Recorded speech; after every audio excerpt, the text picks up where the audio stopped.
Today is Monday, September 13th, 2021. Coming up on Roland Martin Unfiltered, breaking news out of Oklahoma.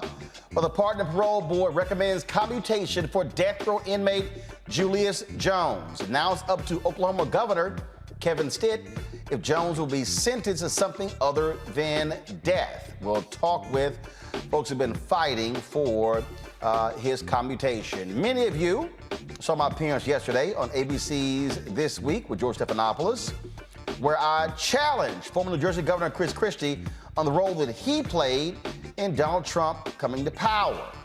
Well, we're going to dig deeper today and show you some of that speech that Chris Christie gave at the Reagan Library, but many praised him for his forward-looking comments regarding the Republican Party. But no, I'm not done with Christie, and why he and others need to apologize and be held accountable for their actions in supporting Donald Trump for the past 4 years. We'll also talk on the show with former Congressman Joe Walsh, a former Donald Trump supporter, acolyte, who now says every Republican who supported Trump should be apologizing for what they did. You do not want to miss this Chris Christie deconstruction. Rayshard Brooks was shot and killed in a Wendy's parking lot by a white Atlanta police officer on June 2020. Now his widow is suing the city of Atlanta and the 2 cops involved. A Georgia art teacher is caught on video asking her students when it would be appropriate for her to say the N-word. Now parents want her canned. In North Carolina, Governor Roy Cooper vetoes the anti-critical race theory bill initiated by Republicans in that state. And we'll talk with fitness expert Jim Jones about the best way to sculpt your body. Traditional diet, exercise, or is surgery the option for you? It is time to bring the funk on Roland Martin Unfiltered. Let's go. He's got it. Whatever the miss, he's on it. Whatever it is, he's got the scoop, the fact, the find. And when it breaks, he's right on time and it's rolling. Best believe he's knowing. Putting it down from sports to news to politics. With entertainment just for kicks, he's rolling. It's on go, y'all. It's Roland Martin, yeah. Rolling with Roland now. He's funk, he's fresh, he's real, the best, you know he's Roland Martin now.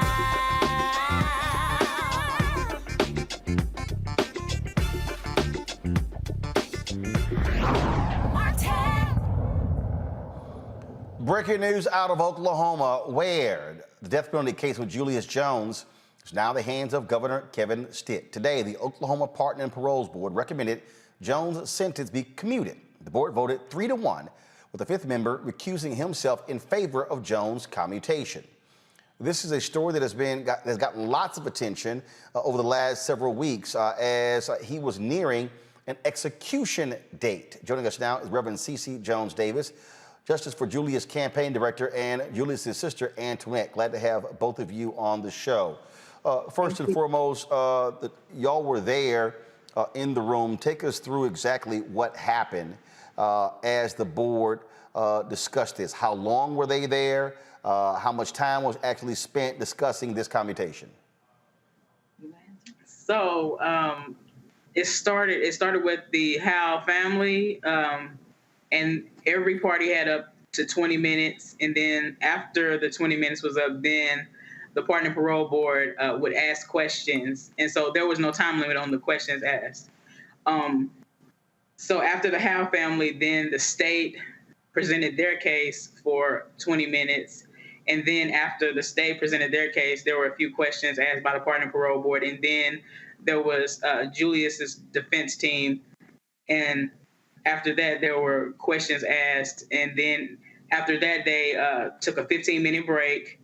And then they came back and they brought down the rules of how things were going to go, how the victim's family, after the votes were counted, then the victim's family would leave first, and then we would leave second. Excuse me, the Pardon and Parole Board would leave first, and then the family would leave, and then Julius's defense team and members would leave. So after that, I will say, after they voted 3-1, it still hadn't clicked in my mind. And so the very first thing that I thought was, I need to pray for their family, because they had to go back all the way over this. They had to go back and present their case, they had it was rehashed for them. So I know it was very hurtful. Yeah. So us getting that win, it was still like I still felt pain in that room. So this was a statement from the chair of the board, Adam Luck. I believe in death penalty cases, there should be no doubt, and put simply, I have doubts in this case. I cannot ignore those doubts, especially when the stakes are life and death. Now, Julius has maintained his innocence after he was convicted of killing insurance executive Paul Howell in his driveway more than 20 years ago. So now explain to folks what this vote means. First of all, when you say a commutation, does that mean that that Julius can be sentenced to something other than death? Does it mean that Julius is going to be freed? Does it mean that this leads to another trial? So exactly what does this commutation actually mean? Yeah, great question. So commutation simply means it changes your sentence from one sentence to another. And so, of course, we were asking for a commutation of time served. The board today voted to recommend life with the possibility of parole, which I believe Julius is already eligible for. And so that's still good news for us. It's still good news for Julius. And so what happens next is that this recommendation goes to Governor Stitt's desk. And there's not, as far as I know, there's not a set amount of time a time frame for him to respond to this or sign off on this. But now he deliberates over the issues in the case, takes the recommendation of, hopefully takes the recommendation of his board and commutes Julius's sentence. But so this is, I guess, where it's confusing. So if you have the chair who says he has doubts in this case, okay, what did he have doubts about? Doubts as to whether Julius should be sentenced to death, or doubts as to whether Julius is actually guilty?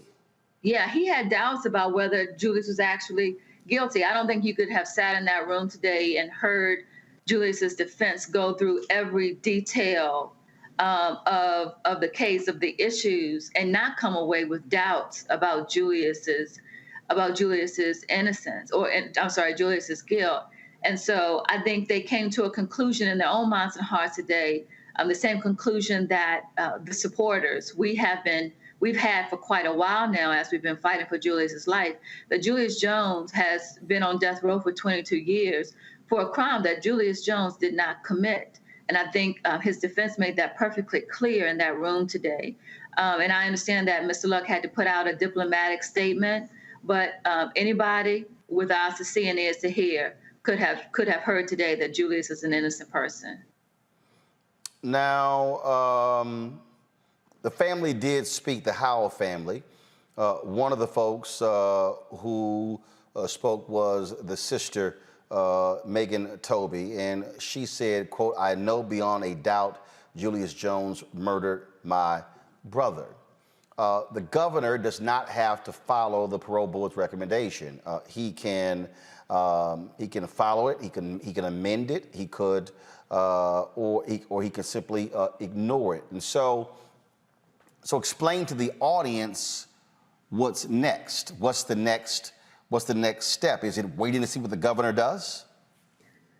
Yeah, the next step is to, turn our attention towards the governor's office and to try to talk to the governor's folks, if they will allow us, about why this case has been so important to us, why we feel like he should take the recommendation of his board.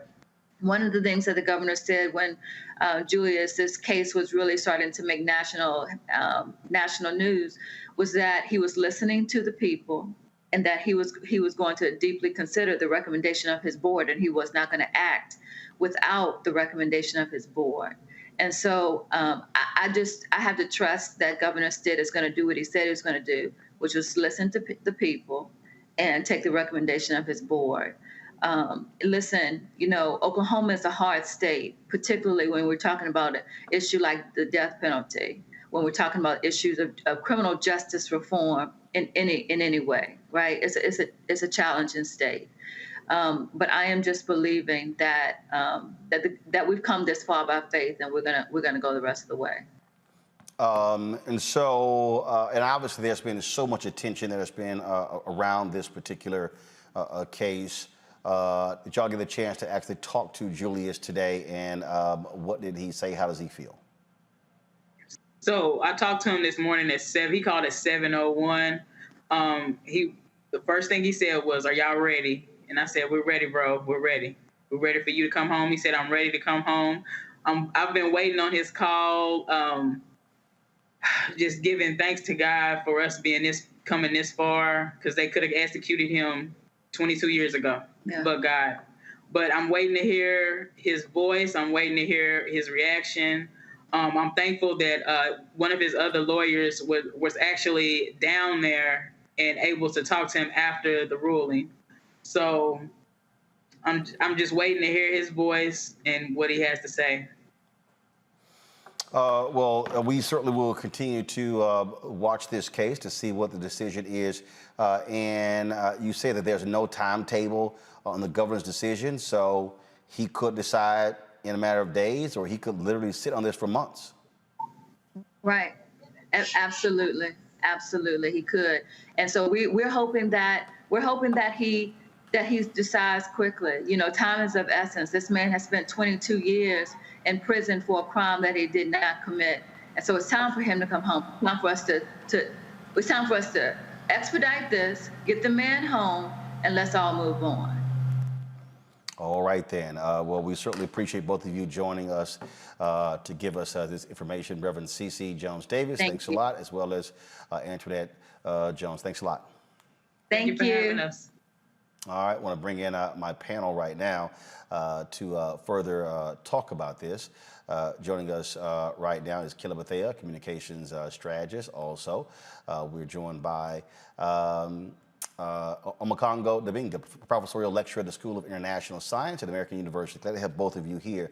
Folks, the thing about these cases, first of all, Oklahoma, yes, very much a red state, Republican governor, Republican-led legislature. What's interesting is that this governor has actually been wanting the parole board to have broader powers when it comes to criminal justice reform in the state.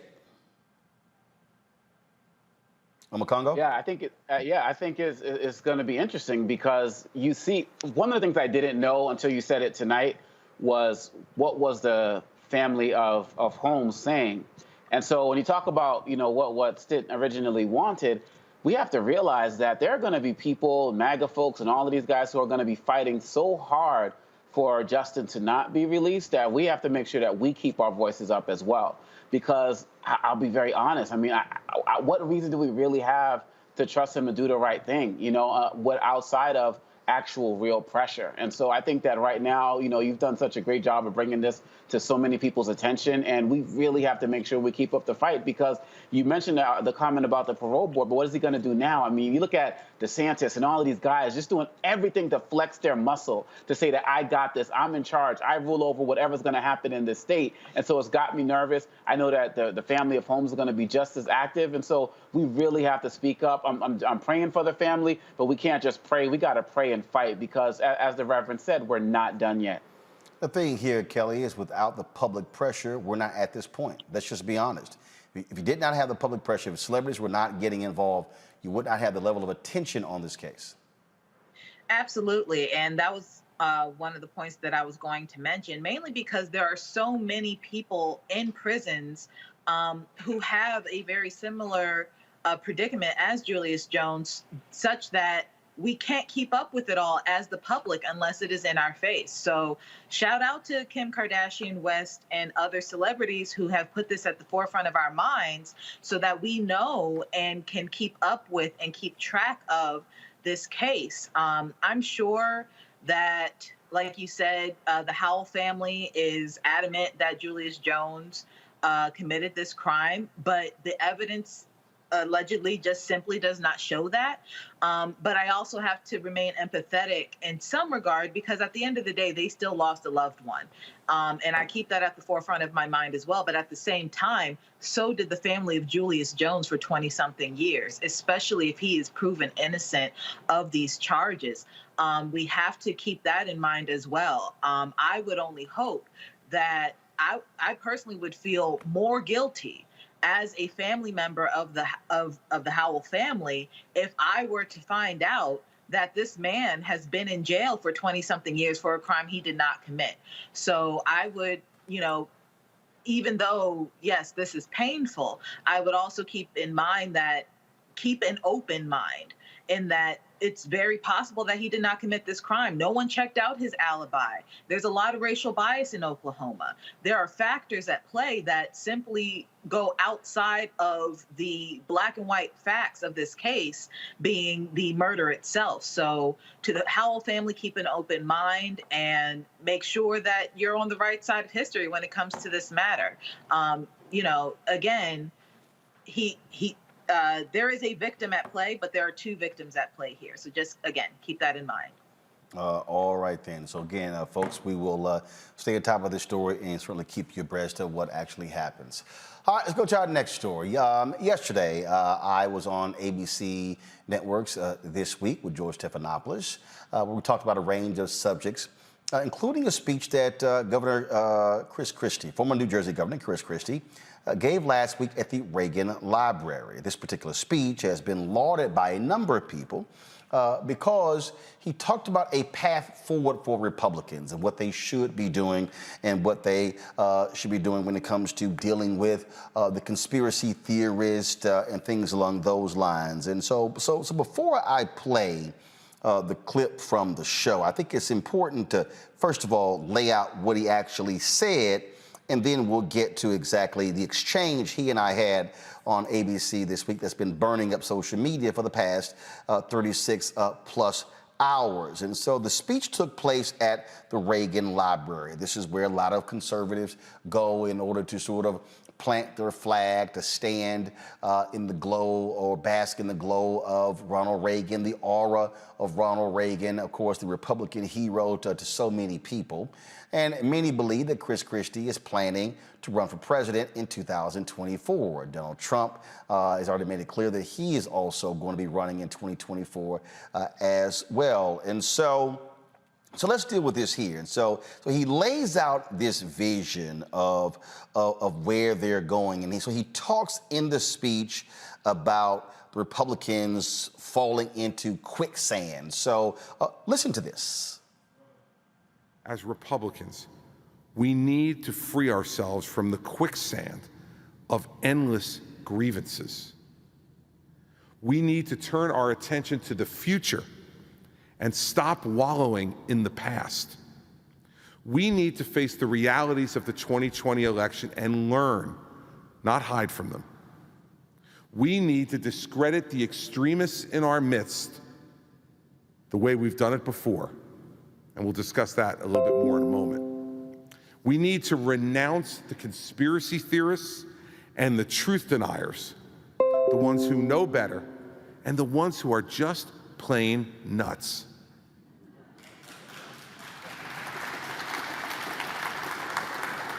We need to give our supporters facts that will help them put all those fantasies to rest, so everyone can focus with clear minds on the issues that really matter. We need to quit wasting our time, our energy, and our credibility on claims that won't ever convince anyone of anything. We need to learn to win, both as Republicans and Americans again. Now, the only way to push back against policies we know are wrong is to focus on alternatives that the American people will see are right. Nothing else is going to win Congress back for Republicans in 2022 or the White House in 2024. Enough with the wishful thinking and the self-delusion. We are also so long and overdue to stop wallowing in the past. We need to be the party that embraces the truth, even when it's painful and unacceptable. grievances, and conspiracy theories always die hard. But they can only live in the darkness. Their days are numbered once the light of truth shines down on them. Now, it is clear Chris Christie is talking about Donald Trump. But you notice nowhere in there he actually names Donald Trump. He's laying out all of these things that Donald Trump has literally created in the last several years. 2011, the birther drama, that racist crap, him launching in 2015, then of course running in 2016, winning, and then 4 years in the Oval Office. And so Christie, of course, who ran it in 2016 and who Trump trashed left and right, then says, here are the changes that we must be dealing with within our party. Truth is, I see it, and I let the chips fall where they may. We need to talk about issues that are uncomfortable, but scream out for leaders to take them on. We need to go places we rarely go, to see people we rarely see, to bring our ideas to new voters who are thirsting to be inspired. In short, we want to change the Republican Party. We need to be unafraid. Our party should once again be for telling our fellow citizens the hard truths. Because you see, the Democrats will not be defeated without sound alternatives to their flawed ideas. Let me make this clear. Hating the other side is not enough. Calling them wrong is not enough. Calling them names is immature and it's ineffective. Ah, Christie, sounding like the reasonable Republican that we've always had in the past. And then he says, this is our vision as a party moving forward. But our party itself is in peril now, and we need to look to pave our path forward. The best way to combat extremism then is still the best way to combat extremism now. Bad ideas are still bad ideas. They have to be confronted directly with clarity, with confidence, and a commitment to who we are, just like Buckley and Reagan did 60 years ago. And what about that media narrative? Well, here is the ABC News contributor talking about controlling that. We have to push back against the mainstream media. And we need our own persuasive messengers with the credibility to call out the falsehoods and the biases of the corporate media. We have a winning message, everybody, but sometimes we're just not being heard. And there's only one way we can credibly tell it like it is, making sure we also push back against the lies in our own party that have been wrecking our credibility. The elite media are not on our side and never will be. Believe me, I was covered by the New York Times and the Philadelphia Inquirer at the same time. I know what I'm talking about. Only if we tell the truth about everything, though, will our critique about the liberal media's bias be believed by the voters. If you don't lie about one thing but say, but believe me about this, you're not going to be believed. We need to be the party that questions and takes on the New York, Washington media power structure. We need to stand up for the American people who are working for a living every day, instead of those who just want to continue to dole out money in order to maintain power. Only if we tell the truth about everything. Y'all saw how he slid in there, that whole comment about the mainstream media. They'll never listen to us and we're not there enough. You do know the highest ranking cable network is Fox News.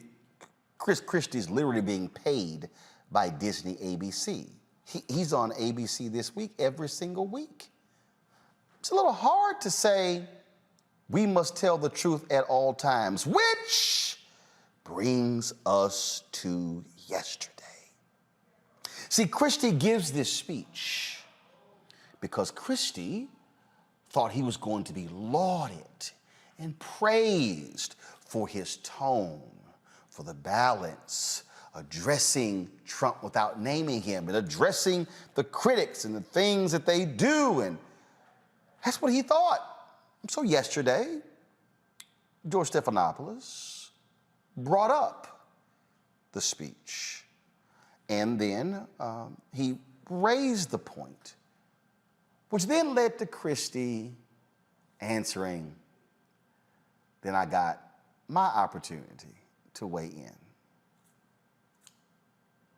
Chris Christie, he was referring, of course, to former President Trump, also went to a police station in New York yesterday, complained again about the rigged election. You gave a major speech at the Reagan Library this week where you said it was time to face the realities of the 2020 election, renounce the conspiracy theorists and the truth deniers. So you're on a collision course with former President Trump. No, I'm on a course to try to make sure that my party remains rather relevant in the political conversation in this country. Maybe it becomes. Aren't majority? You're seeing more and more Republicans are now saying they're buying in to the conspiracy theorists. In the end, I do think that it's moving in the other direction.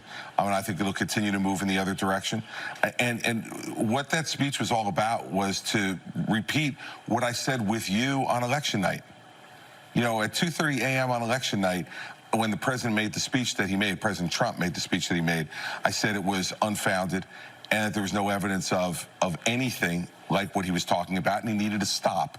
And I've consistently said that since then. It's taken hold among Republicans. It's taken hold among some Republicans, George. But I think what you're seeing over the course of time as this continues to move past election night and the emotion of an election is that more and more people are saying that that's not true. And by the way, it's also incumbent upon all of us in the party who don't believe it's true to speak out. Because you're not going to convince everybody overnight. The same way we're having the conversation about vaccines, and you're not going to convince certain people of certain things. I can't tell you how many conversations I've had with friends of mine who are smart, good people who aren't vaccinated. So are you getting blowback? I mean, listen, a little bit, but much more praise than blowback for the speech. And so, but in the end, that's not why I gave the speech, to either get praise or worry about blowback. You say what you believe. That's what I try to do here every week when I'm on. And that's not why you gave the speech. That's exactly why you gave the speech, Chris. No one gives a speech like that, and you don't travel from New Jersey to go all the way to California to give a speech at the Reagan Library if that was not your intention. Then you also said I try to be truthful here every week on ABC. Well, first of all, either you try or you do. Continue. I said what I believed on Thursday night, and it's what I'm going to continue to believe. I just think for 4 years, we watch Republicans either be silent or be complicit in the building of the monster that is Trump. And even post-Trump, there are still Republicans who are bolstering him, supporting him. So I feel like too little, too late. The reality is real leadership is stepping up to the man at the time he was in the seat and saying that we won't budge. And there was none of that. And unfortunately, I don't know what the future of the Republican Party is. There's so many folks who are now swinging closely. We think about the 47 states that have legislation trying to keep people from voting based on the big lie that we know was not true. We think about January 6th and the insurrection that happened on the structure of democracy itself and democracy. And there are Republicans who don't want to have an investigation into that. So this Republican Party is way far gone. And unfortunately, too little, too late. Hold on. I want to get another Republican perspective here from Sarah. They're seeing debate there. Chris believes the party's over time moving in this direction. Yvette disagrees. I think that perhaps we will finally see what we didn't get to see in 2016, where there were 17 candidates, nobody dropped out so that you could have the one-on-one versus Donald Trump. Perhaps it looks like Donald Trump is going to run again. We're certainly told that by all of his advisors and by all accounts from him. If it is Chris Christie versus Donald Trump in the Republican primary, Republicans will have a choice. And certainly Donald Trump is in some ways at his weakest that he's been since he left the White House, and in other ways, certainly what he has said and Trumpism has picked up within the party. It will be up to Governor Christie to make the case that there is somewhere else to go. But I do think if Trump runs, he may be alone in that lane, and that could be helpful. I'm sorry. Republican Party, they made their choice. Yes. And I appreciate the speech, Governor, but the reality is this. You have to admit Sarah, you have to admit the role that you played in putting the person in leadership who is driving conspiracy theories. It's one thing to condemn them after the fact, but you have to own up to the role that you played in putting the person in power. The time We both ran campaigns against No. Let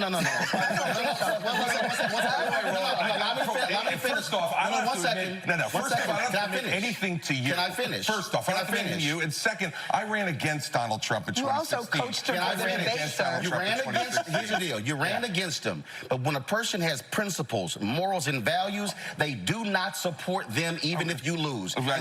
And what they say is, I choose patriotism and the country over party and power. And the problem was too many Republicans chose power in riding with Donald Trump as opposed to patriotism and America. I'll sleep fine tonight with you judging my morals. Well, guess what? As a voter, as a voter who has 13 nieces and nephews, what I also want to see in America are Republicans and Democrats who have the guts to stand up to narcissists, to folks who lie, to folks who sit here and lead a country in the wrong direction. And what that man has unleashed on this country, any Republican who stood with him has to own it and accept the role that they played. Yeah, well, that's fine. I'll accept the role that I played in the 2016 election running against him, and I'll accept the role... Let him finish his point now. Let him finish his point. And I'll accept the role that I played in my belief that Hillary Clinton was not the right person to be president. We all get to make choices, Roland, in this democracy. I made my choice. I'm on record of my choice, and I'm not walking away from my choice. But it does not preclude me from being able to be critical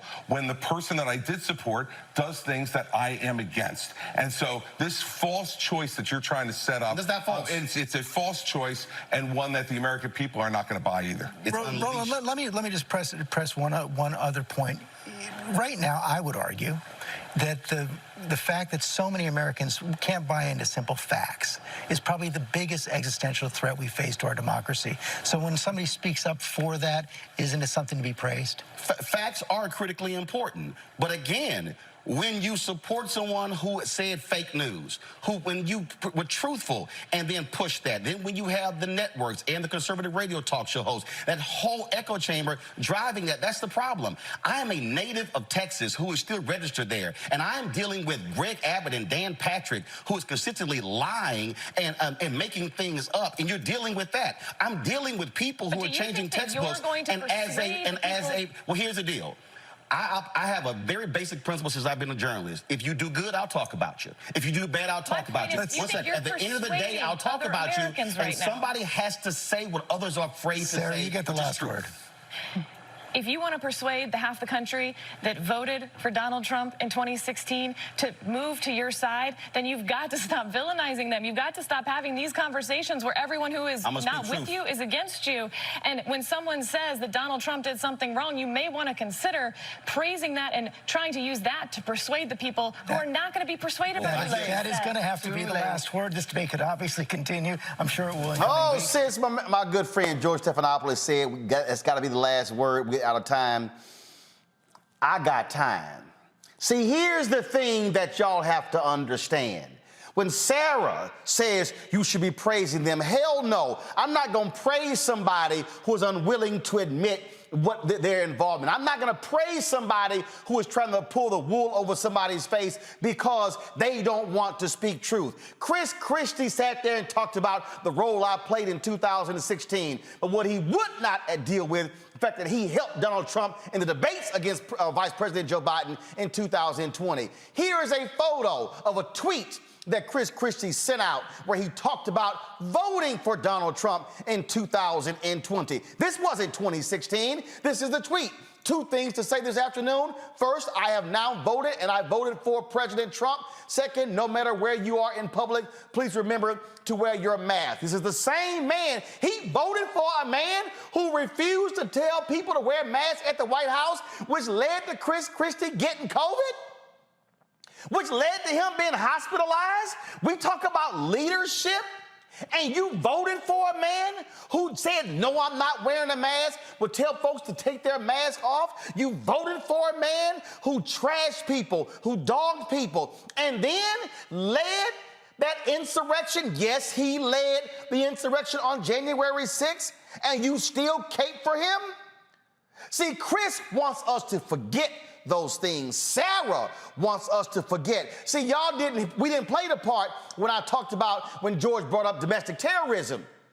And I said white domestic terrorism, and I called out the Trump DOJ because when Sarah's boss, Jeff Sessions, was Attorney General, they pulled back on the resources to fight white domestic terrorism and shifted the money over to fighting Muslims and terrorism. Oh, excuse me if I've got CVS-sized receipts here. See, what I need y'all to understand, there's a game being played. Allison Farrah, Sean Spicer, Kellyanne Conway, and all of the folks who work for Trump, what they want you to do is to be cleaned up and dusted off, and they want to wash the funk of Donald Trump off of their bodies. They don't want you to know. They want to retell the story. And see, mainstream media is real good at this. That's why Newsmax has given Sean Spicer a show. That's why you see these folks trying to write books, and you see all of a sudden the stories being done. Oh, I was trying to be the voice of reason on the inside. You're seeing the secretary, the former press secretary, dropping her book and how she was critical of Melania and others. See, y'all gotta understand, game recognized game. And see, the reason I'm wearing this shirt, not the right kind of black, y'all remember when Soledad O'Brien said, an executive at CNN said that to her about me? Because see, I could have easily gone on and played the game of, oh no, I don't want to hurt Governor Christie's feelings, and I don't want to get too tough. First of all, that wasn't tough. Y'all have seen me go in on people. That was a scale on of 1 to 10, that was a 4. But what you have to understand is what's really going on here. See, they want to wash themselves. See, he was at the Reagan Library. Go watch that docuseries on Showtime. I know a lot of conservatives, Republicans love Ronald Reagan, but you're going to understand what Ronald Reagan was saying in the 60s and the 70s. So he opened his campaign, the same place where those 3 civil rights workers were found murdered in Mississippi, gave a speech on states' rights. He knew what he was doing. He knew what he was saying.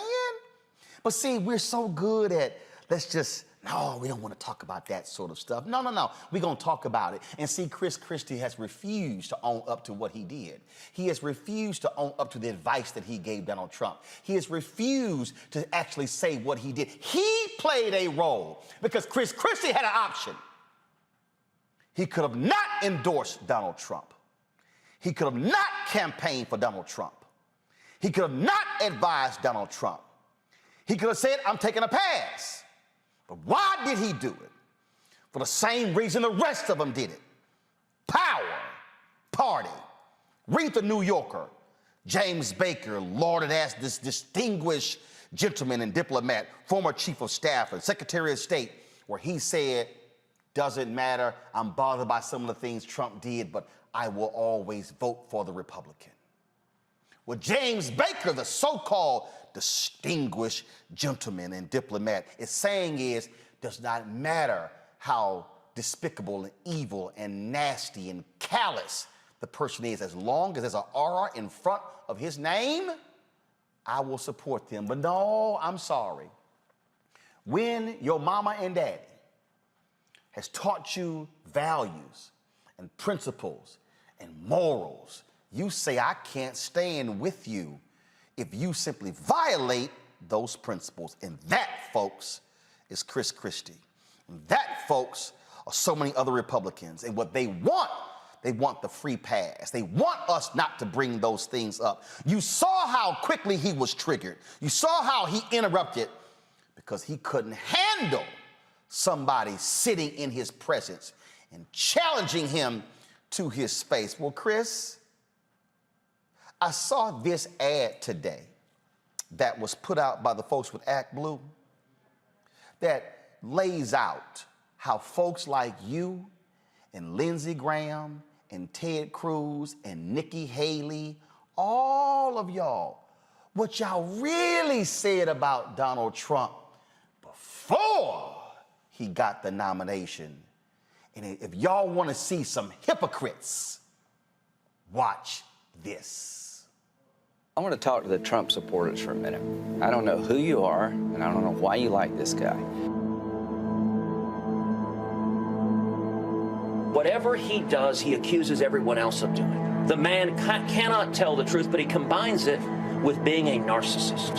A narcissist at a level I don't think this country's ever seen. And my concern is that he would grab up that power and really treat the country as sort of his little bully fiefdom.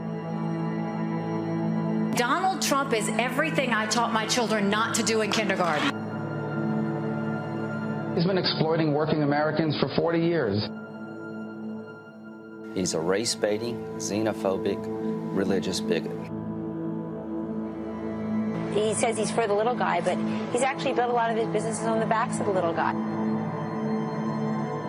You know, Donald Trump the other day said that, it, quote, if he tells a soldier to commit a war crime, the soldier will just go do it. And I don't think Donald Trump has even read the Constitution, knows what's in the Constitution. A toxic mix of demagoguery and mean-spiritedness and nonsense. I just cannot support Donald Trump. Donald Trump is a delusional narcissist and an orange-faced windbag. Donald Trump is a con artist. He doesn't know the difference between truth and lies. He lies practically every word that comes out of his mouth. I think he's a kook. I think he's crazy. I think he's unfit for office.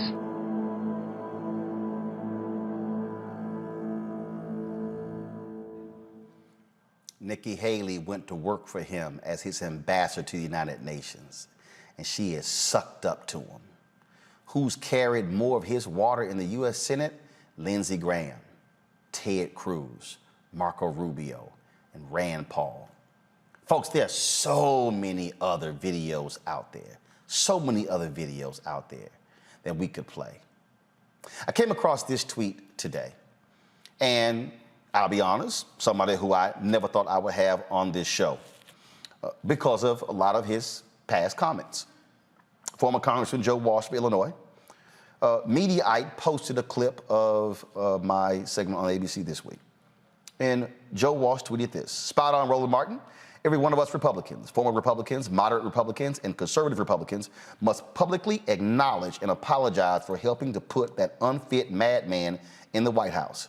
Every single one of us. Chris Christie, and most never will.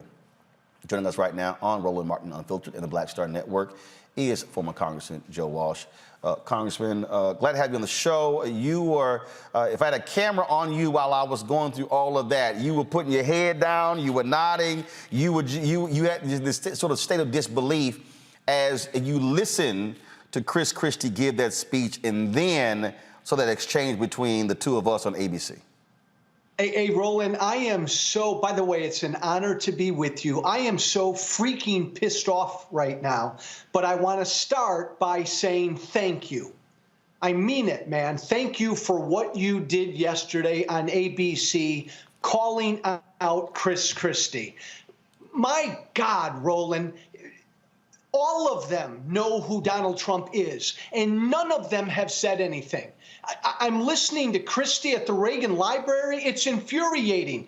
We need to do this. We need to do that. What they need to do is call out him by name.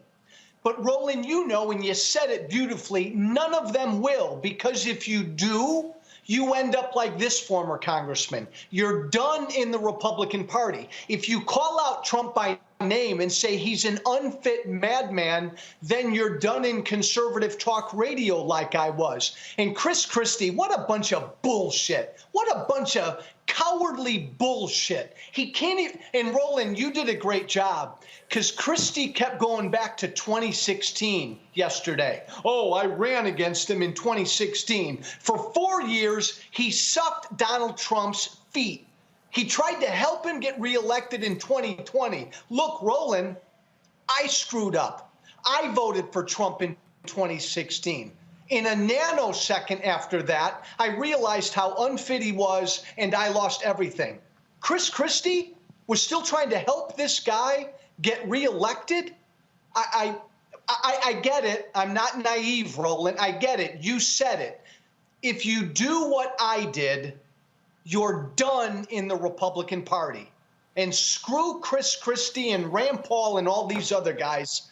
because they've sold their soul. I'm sorry. And that right there is the biggest thing for me, because, you know, they love talking about integrity and honor and principles and valor and value. They love touting their Christianity and their faith. And they stood with a faithless ghoul, a man who has no bottom, a man who will throw anybody under the bus. Chris Christie kissed his ass after losing, endorsed him. Trump put him in charge of his transition team. What happened? His son-in-law, Jared, I don't want him. Trump dumped him because Christie prosecuted Jared's daddy. After trashing this man, Trump would talk about the man's weight in public and how he would just do whatever and would just kiss his butt. Christie's still going back, still going back, still going back, still going back. Hell, he caught COVID by kissing his butt by being at the Amy Coney Barrett super spreader event at the White House, the same one where Bishop Harry Jackson was, the same guy who preached in the Oval Office on Easter Sunday and died a few months later of COVID, and Trump never even mentioned the man's name, never even sent a tweet out. And these folks, see, I would just rather Lindsey Graham and Rand Paul and Ted Cruz and Christie and the rest of them just come out and say, hey, I'm here to kiss his ass because I want to get paid. I want to have power. I want to have proximity to power. That's why I'm doing it. But don't sit here and act as if we don't know what the hell's going on. Hey, Roland, when I was in Congress, I was the poorest member of Congress. If I had $1 for every time a Republican member of Congress over the last 3 years told me privately how bad, awful, god-awful bad Donald Trump was, I'd be a wealthy guy. But you nailed it, my friend. They all told me that privately. Chris Christie has the nerve to say the Republican Party has to tell the truth without calling out the biggest liar this country has ever had. Roland, as far as I'm concerned, if you're a Republican and you can't call out him by name, Donald Trump, and we've got to get rid of him or this party will never grow, then I don't even listen to you anymore. Right, and that's that point you just made there when you talk about what they say privately. Look, yeah. I can tell you, I know of people who overheard conversations that Rudy Giuliani and Lindsey Graham have had, who were sitting right there, and they were ridiculing him. They were making fun of him. They know he's stupid. They know he can't read. They know he's an ignoramus, but they know, oh, he had the power, boom, we're gonna suck up to him. That's the only reason. And Roland, they know he's bad for the Republican Party. More importantly, they know deep down he's bad for this country. My God, some of them have told me privately what I've said publicly about Trump. He's a treasonous guy. He's disloyal to America. Roland, they know that. My God, and they don't say it publicly. See, and that's why I had no choice but to check Chris Christie and to check Sarah. Because don't try to sit here and go, oh, let's bring us together and a vision forward, and these things are important because here's the deal. If 200,000 votes went a different way, he would be sitting in the Oval Office, and Chris Christie would be sitting there kissing his ass. Because Chris will be trying to make money for his lobbying shop or whatever he's doing, because that's what this is about. Principle. Hey, by the way, Roland, the other really great point you made yesterday is about the party. The Republican Party's done. And Christie knows that. It's Trump's party. Stick a fork in them. They're done. He's running, and if he wants to run, Roland, and I think he will, no Republican's going to challenge him. Chris, there's not going to be a choice between Trump and Christie. Give me a freaking break. Well, you've already heard Nikki Haley. You've already heard Nikki Haley say, well, if he runs, I'm not running. And here's the crazy thing.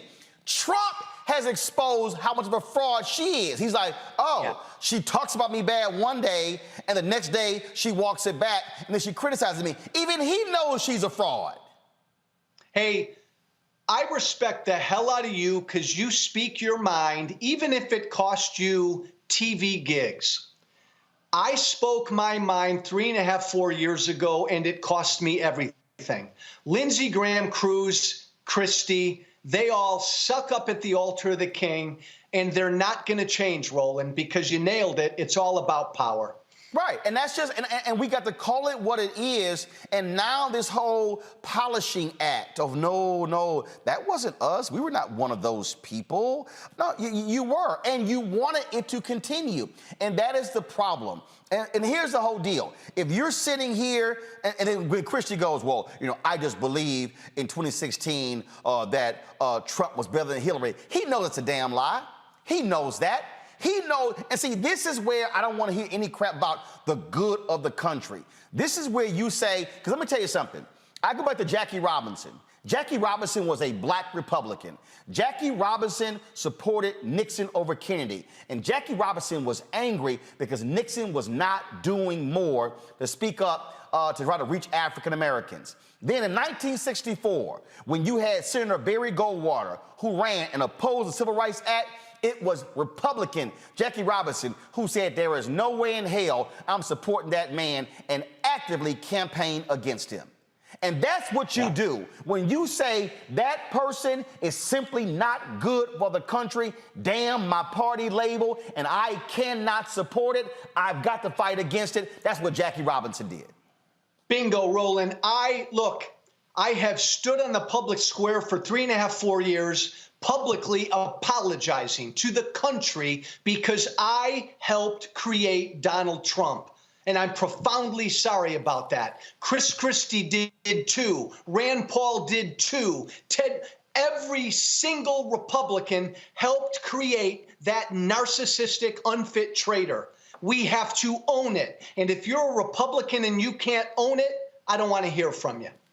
So when we talk about this whole path forward, and look, you have a number of folks in the Lincoln Project, they've got their issues with John Weaver and what he did and what they knew, and they're going through all of that. That should actually happen. Sherry Jacobus, I spent a lot of time with her on CNN, and she's talked about she's fighting cancer, but she talked about how the Trump people went after her and, yes, destroyed her life as well. And that's the thing right there. They are about destroying your life. This isn't like, okay, we disagree politically. No. They want to destroy your life. They want all your money cut off. That's the reason why Reince Priebus, Trump just slapped this man around like a little child and just abused him, fired him on the plane in a tweet, and then he had to catch a ride with somebody else.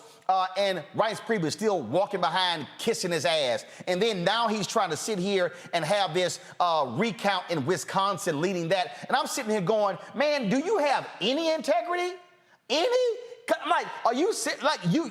That man disrespected you. Ted Cruz, the man called your wife ugly. Yeah, the man called your wife ugly. No, you're right, man. But then there are all these other Republicans who just kept their mouths shut for 4 years. What has Paul Ryan ever said? John Boehner, my former speaker, wrote a book and came out and said how bad Trump was. He still voted for Trump in 2020. They kept their mouths shut. And that to me right there is the fundamental problem. Because you know what? Look, I got a problem with a lot of Democrats who said, I just can't vote for Hillary Clinton. You know what? They didn't. And she lost. Yeah. She lost. Had those Democrats who did not like her said, I got to put that aside and vote for her, I personally think they screwed up, because what they didn't do was what Republicans actually did. Republicans said it's about power. But the issue for me was this here. The issue for me between Hillary and Donald Trump, and I said, we knew how bad this man was. We knew how pathetic this man was. Black women absolutely knew how awful this man was. And I said, if the country listened to black folks and not voted for Donald Trump, we would never gotten those 4 years. But what this man has unleashed in that to me, Joe, is why I was even more offended. I'm looking at Chris Christie going, how dare you stand there and talk about the conspiracy theorists and how we can't listen to him when you supported him and the man was throwing out conspiracy theories the day he walked into the Oval Office. That wasn't brand new because he lost to Biden. Christie empowered that. He empowered that. I think we may have, did we lose Joe's signal? It may have frozen. Okay, y'all let me know when we get Joe back. I want to pull up Omekongo and Kelly. And that to me, Omekongo, is just, and again, I went real easy on Christie yesterday. But to sit there and go, dude, don't try to act like you all pious and now you want to look forward when you wanted this for 4 more years. Mm-hmm. Oh, absolutely. And like you said, you were like level 4 out of, we've seen the 10, you know what I'm saying? Look, it's ridiculous because one of the things we also didn't mention that just in May of this year, Christie told Sean Hannity that he would give Trump an A on his presidency. And then you all are coming off of your panel just the day after what Trump pulled during the 9/11 when he ceremonies, when he made it all about himself. Went to the police and talked about, you know, stupidity like, oh, I know we can't say back to blue anymore or whatever, and hinted about running. This man has always been about himself, and Chris Christie needs to be on the spot, put on the spot every single day. You've been talking about principles this entire time. You know, my mom, she's watching. Hey, Mom, she always talks about the importance of standing on your principles. And just like you said with those Democrats who said, yeah, I didn't like her, I'm not voting for her. These guys, Republicans, have no spine. Let's also add the fact that with Ted Cruz, that Trump accused him of being involved in the assassination of Kennedy. His dad. And so, his dad, right, his dad. And so, yes, Christie cannot get it passed. And the fact of the matter is the fact that we have this time to be able to do that when some of these other networks are only going to give it about 1.5 minutes, we need to do this every single day. And that's why I'm just glad that you're on the air making it happen.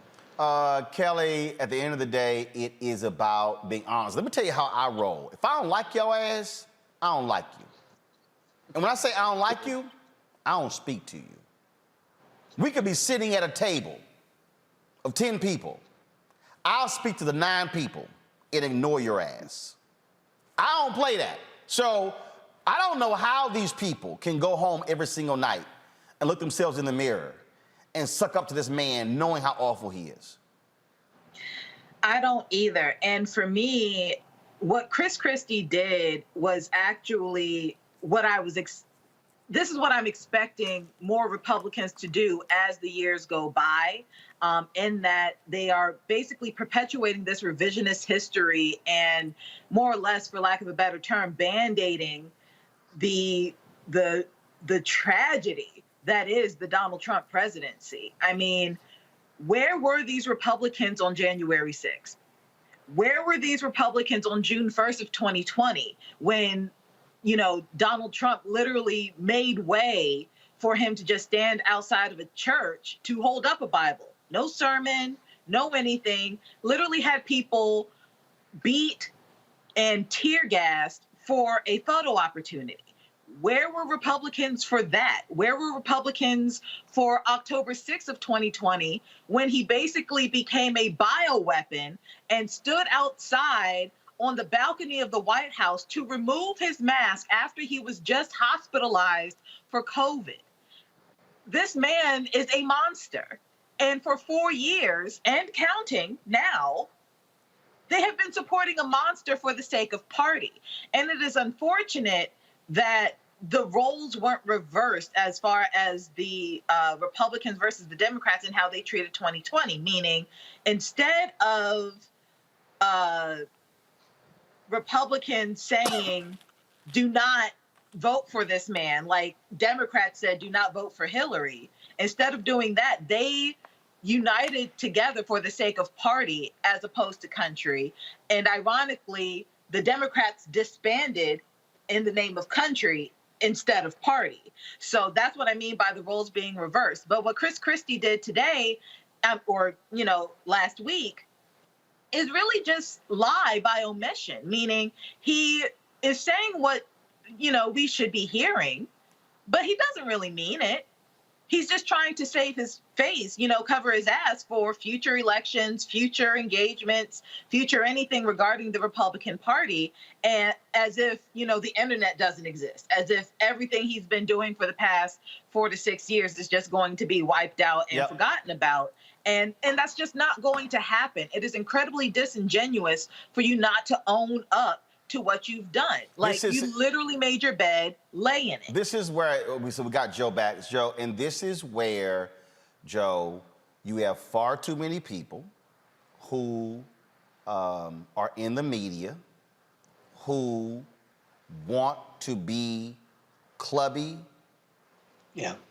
in bed with these folks, chummy with them, and they don't want to press them too hard. I mean, that's just the real deal.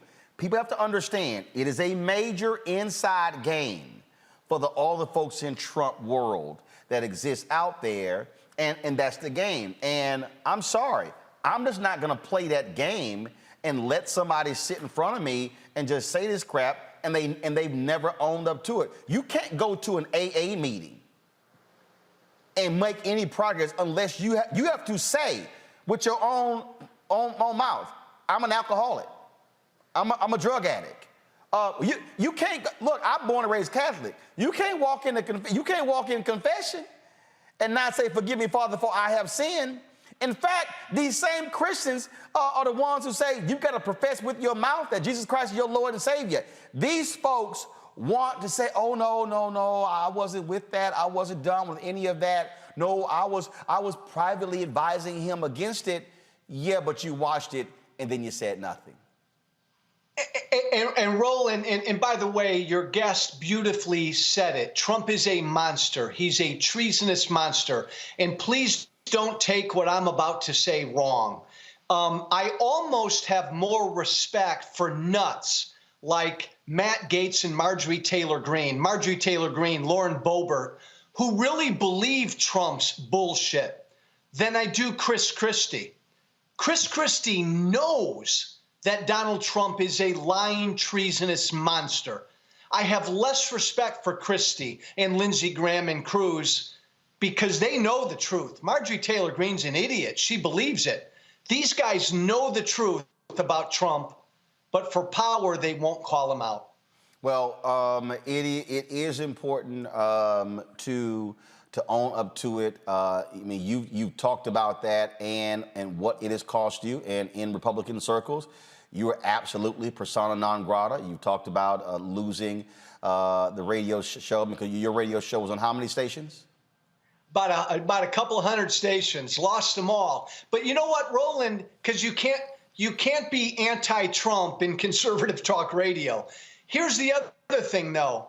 You have to apologize sincerely. Right. And I've spent 3.5 years apologizing. Yeah, because before, let's be clear. Before, I mean, you said some stuff in the past about Michelle Obama and other folks, and you were a flamethrower on the right, and Fox News loved you, and every time you put something out there, and you had to own up to the role that you played in creating and fostering the environment that allowed a Trump to come onto the scene and grab it and then take hold and become president.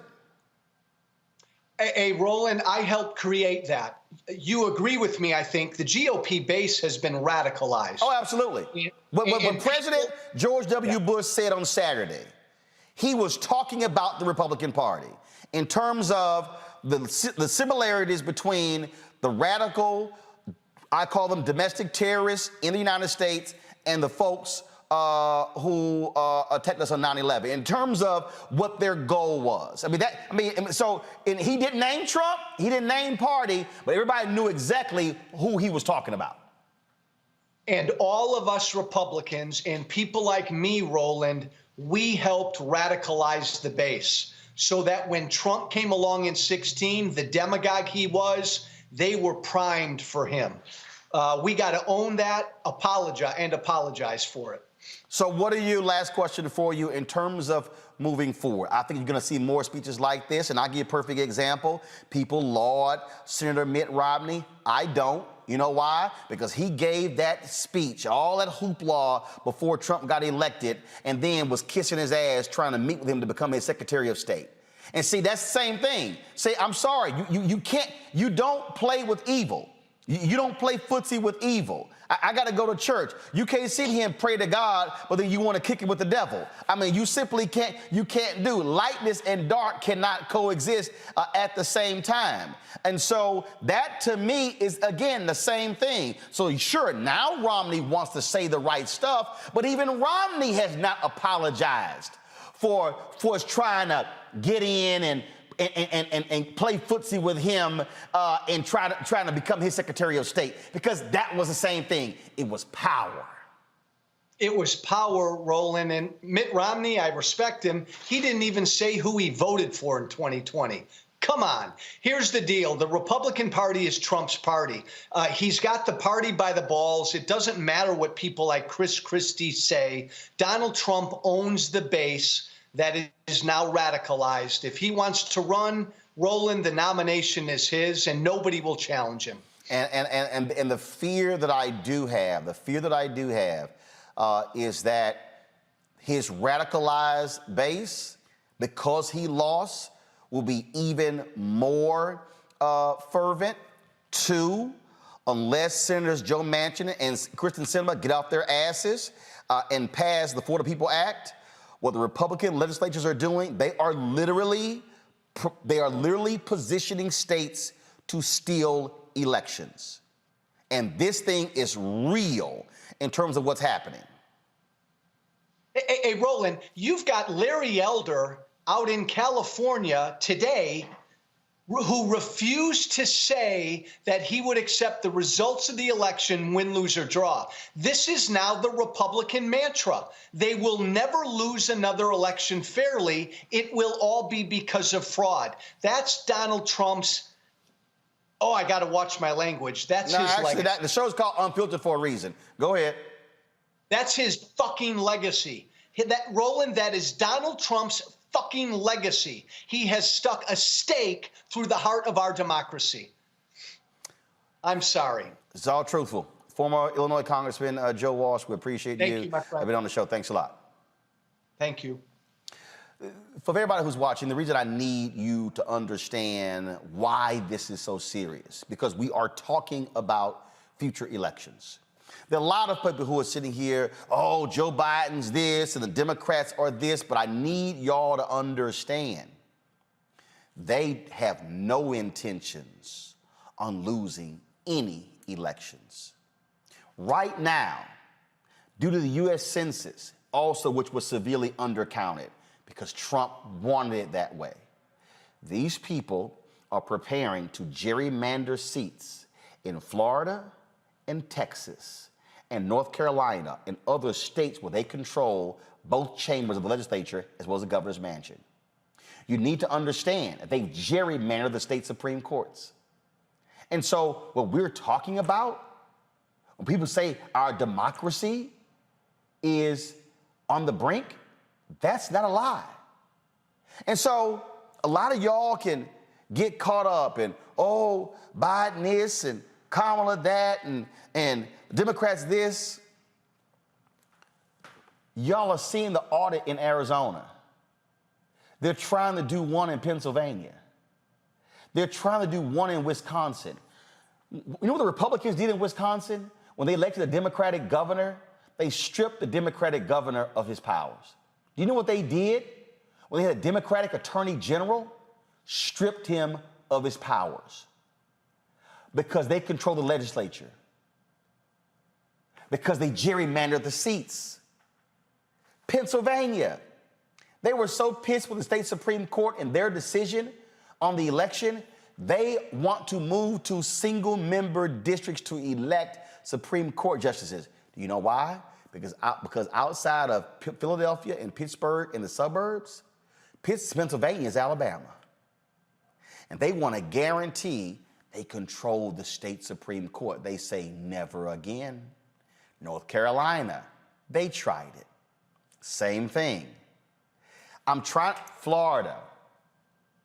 They are to control the state Supreme Court in Florida, all Republicans. Texas State Supreme Court, all Republicans. Louisiana, they control the Louisiana Supreme Court. Mississippi Supreme Court, Alabama Supreme Court, Arkansas Supreme Court. Y'all need to understand what is going on. This thing is bigger than me taking it to Chris Christie. You need to understand what the strategy is. I need you to listen to me clearly. You need to understand what the strategy is. Because folks, they are meeting right now. Listen to what I'm trying to tell you. The Federalist Society is meeting to figure out how can we get 9 conservative Supreme Court justices. They are plotting to figure out how can we further pack the appeals court. Donald Trump appointed 25% of the federal judiciary. I just need y'all to understand what's going on here. While a lot of y'all are caught up in these games of who's perfect and who's saying the right thing and who's doing the right thing and they're not doing everything I want, the other side is sitting here saying, we want to control it all. We want to run it all. We want to put our people in place in every position, and you will have nothing to do with it. When you start saying, oh, but I want to focus on the mayor, guess what? They will start challenging laws. And if they control the federal courts, you lose in federal court. I need everyone listening to the sound of my voice to understand that what the Republican Party is doing today is complete outgrowth of what we achieved in the 1950s and 60s. Listen to me clearly, please. I need you to understand the Scaife-Mellon family and the billions they had funded many of these conservative think tanks. They are funding the Heritage Foundation. They're funding all of these groups. It's not just the Koch money, folks. They are funding the Manhattan Institute. They're funding the Daily Wire and the Daily Signal and the Daily Caller and Breitbart. They're funding Salem Radio, which controls conservative talk radio. They are funding all of these things. They are funding all of these. They fund Media Research Center also, which has Newsbusters, a right-wing group that actually put out a clip. They thought it was going to fire their base up. That clip has been seen nearly 1 million times on Twitter of my segment, and it really caused other people to respond. Y'all don't fully understand what's at play here. Democratic billionaires don't understand. Don't y'all know they are hoping George Soros would just die? Because they can't stand that a billionaire progressive is using his money to fight them. Y'all, yesterday was way bigger than Chris Christie. And I'm telling you, I know Chris Christie, his buns were hot.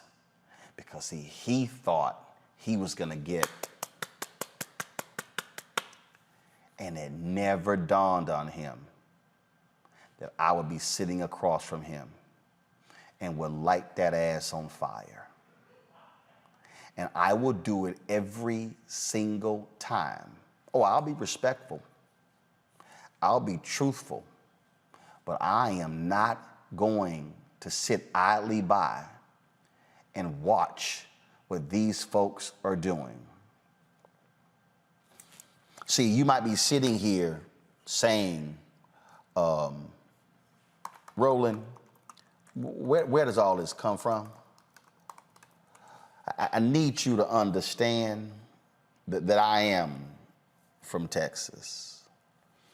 And I need you to understand that there's something in that water in Texas that causes us to be unwilling to accept the BS and to accept the nonsense.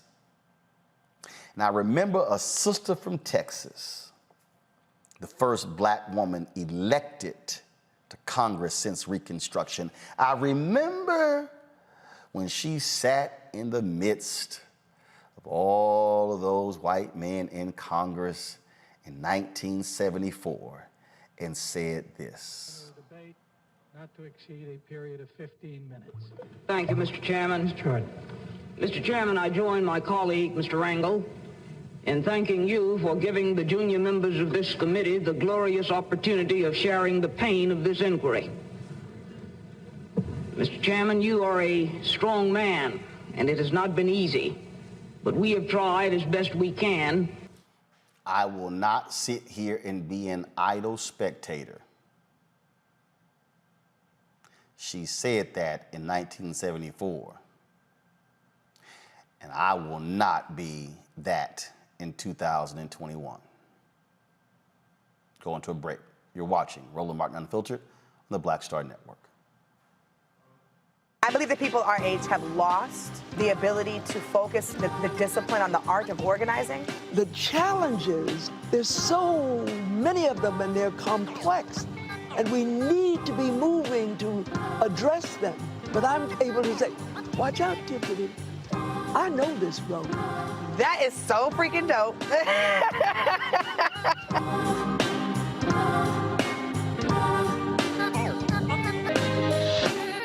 Floyd's death hopefully put another nail in the coffin of racism. You talk about awakening America. It led to a historic summer of protest. I hope our younger generation don't ever forget that nonviolence is soul force. Priceless.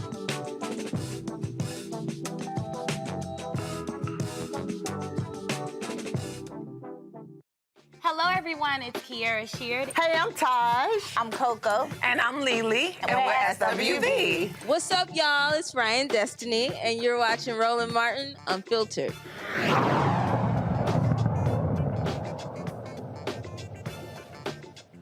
Well, folks, cringing testimony seems not to end on day 16 of the R. Kelly trial. Today, a former dancer testified that she walked in on R. Kelly performing oral sex on an underage Aaliyah. The dancer claims she attempted to perform a prank on Kelly when she caught the two entertainers engaged in sexual acts. On Friday, one of Kelly's former employees said the R&B star reprimanded her after one of his girlfriends escaped. Diana Copeland, the singer's assistant from 2004 to 2018, testified that Kelly was upset with her for allowing a woman identified as Anna to escape his Georgia home after an argument. The trial will continue tomorrow. Let's go to my panel. Kelly, I mean, it's sort of like day after day after day with the testimony that we're hearing. And of course, you still got these people who's hit me talking about, oh, free R. Kelly, I'm wrong, I'm not giving his side of the trial. But prosecutors are it's just like a relentless number of people. And again, having a former employee testify is all about bad acts. It all has been critically important to the prosecutors' frankly, strategy. No, absolutely. My biggest issue with this trial is, frankly, how long it's taken for us to get to this moment. And I think that's the frustration of a lot of people out there who have either been part of the Mute R. Kelly movement or simply just believe the young Black women in the first place almost 20 years ago or over 20 years ago at this point. It is incredibly disheartening and really just angering to me how we still have supporters of R. Kelly right now, how we are listening to testimony, reading testimony. We have documentaries on the fact. We have sometimes coming from his own mouth that he has an attraction to, underage girls. And yet it's almost as if people just do not care. And for 20 plus years, people did not care. And finally, we are at the point where we care, in that this case is finally in trial and he's being prosecuted. For those who are still part of the R. Kelly team, I don't ever want to hear, protect Black women coming out of your mouth, like, ever again. Because at this point, it's clear that not only are you a hypocrite, you're a liar, because this entire case is about protecting Black women and upholding the law in regards to Black women and Black girls. And here you are supporting a man who not only doesn't care about either category of demographic, but also would still be doing it if it were not for the people over the course of over 20 years trying to bring this man to justice. So I really hope he gets what he deserves. He needs to stay in jail. He needs to be up under the jail. If the death penalty were part of this jurisdiction, I'd say he get that too, because what he has done has been absolutely disgusting. But for the culture of music, it is incredibly sad how an entire body of work of not just his, but artists who have worked with him now, frankly, have to die and never be played again, or at least not nearly at the level that it used to be, because one man decided to be disgusting. Omokongo? When I was reading the articles today, one of the things that really bothered me when I see these people coming out and testifying is they should be on trial with him, because they are accomplices. You said that the one assistant, 14 years. Maybe you could talk about, well, I didn't really know what was going on. It was a year, I was there 6 months. We're talking about 14 years. There are so many people who aided and abetted what was happening, and they need to be on charges as well. If these girls were white women, there wouldn't have been one victim without this man going to jail. And it's really sad that we continually, I'm thinking about people like Sparkle as well, how we can continually diminish and try to destroy the voices of Black women who are speaking up. Because at the end of the day, the only reason R. Kelly can do this for so long was because he saw these women and young girls as expendable. We're talking about, Uber's coming and he's saying, oh no, it only has to be a female driver. The woman on stand is saying, using terms like escape. At the end of the day, as it was just said, yes, he needs to go away for a very long time. He is not the only one. And when are we, look, we came out of, we can go to BBD, Backstage, Age, all of that. We came out of a culture where the music talked a lot about these things. And maybe we didn't really know and understand back then what was inappropriate, but we sure as hell know what's inappropriate right now. And R. Kelly needs to be the prime example made, and we need to start looking at it all. But this man and his accomplices need to be in prison, period, bottom line. Again, the trial is going to continue, and we'll certainly see what happens next. All right, folks, y'all know what time it is.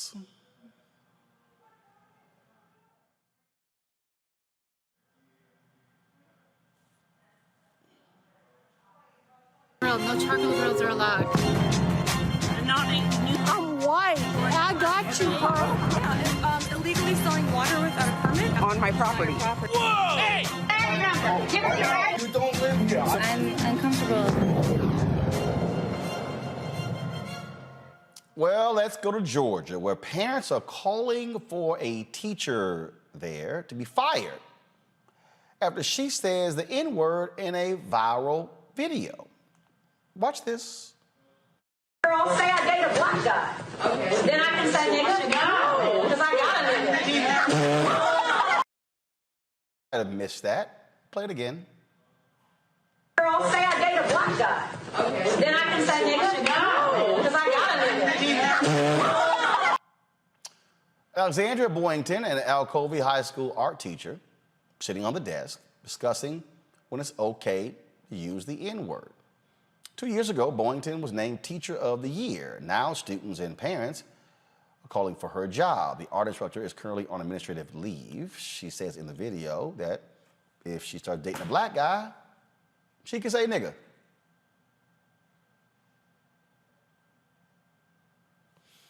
Really?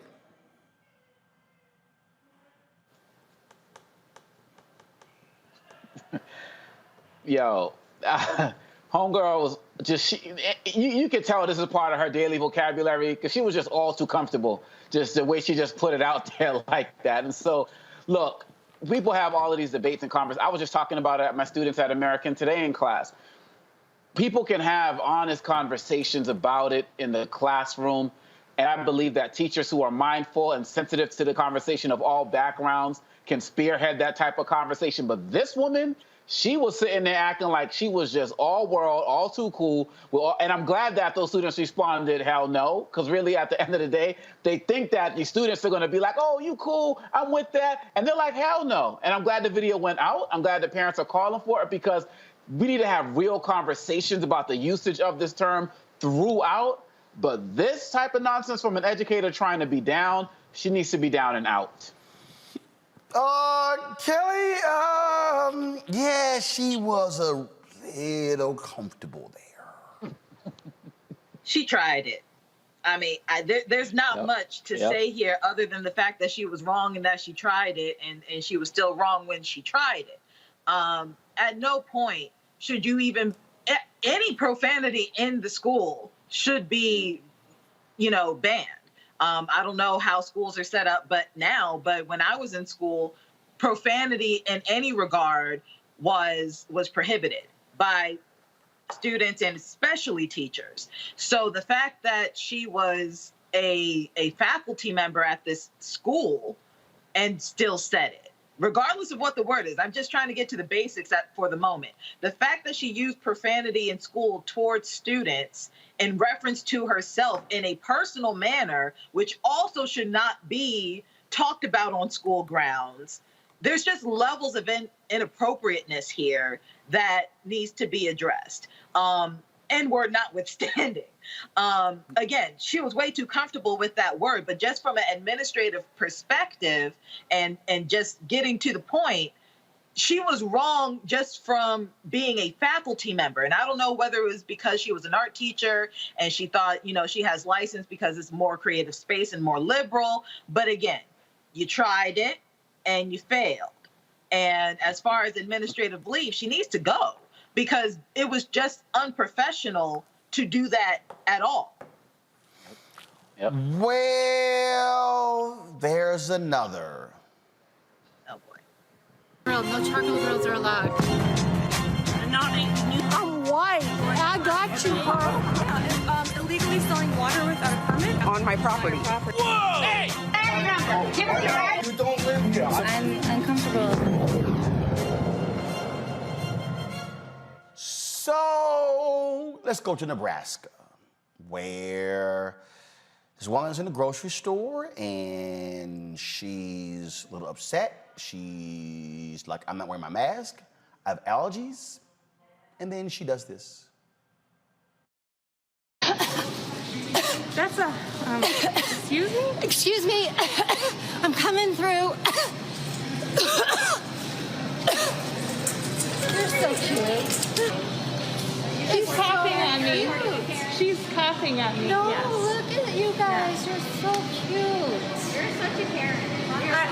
Okay, whatever. You're such sheep. Why don't you have a mask on? Because I don't need to have one on. I'm not sick, and neither are you. Okay, but you don't have to be coughing at me. You don't know who's sick or not. Hey, it's my allergies. You don't know allergies. who's sick or not by looking at somebody.